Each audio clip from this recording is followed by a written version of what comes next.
Thank you very much, and I rise to continue my comments on this bill.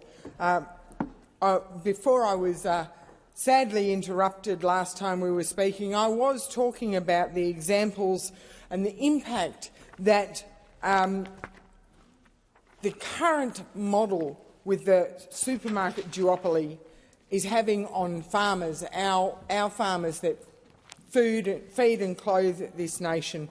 Watermelon farmers selling their produce for only $1.50 and then walking into the supermarket and seeing it being sold for $5 to $6, and that's only gone up in the intervening period.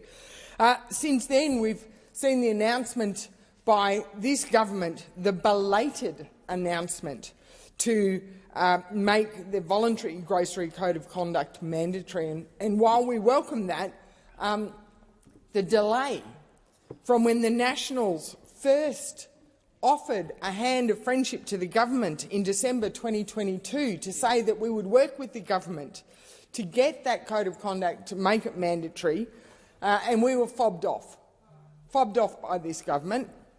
So they've belatedly come to the realisation that the supermarket duopoly were not acting in good faith against that voluntary code of conduct.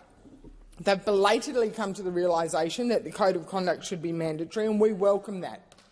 But I also want to make the point, it is high time the supermarkets treated farmers fairly. It is high time that supermarkets honoured their contracts with farmers.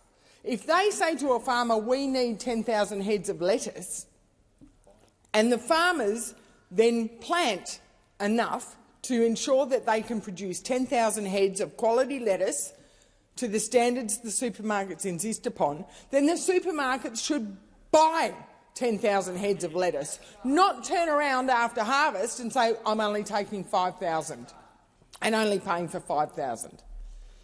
But in doing this, this government is claiming that through this mandatory code of conduct, they're going to fix the cost of living crisis. What a furphy. What they will do is help fix some of our supply chain issues, help fix some of the issues between farmers and the supermarket duopoly.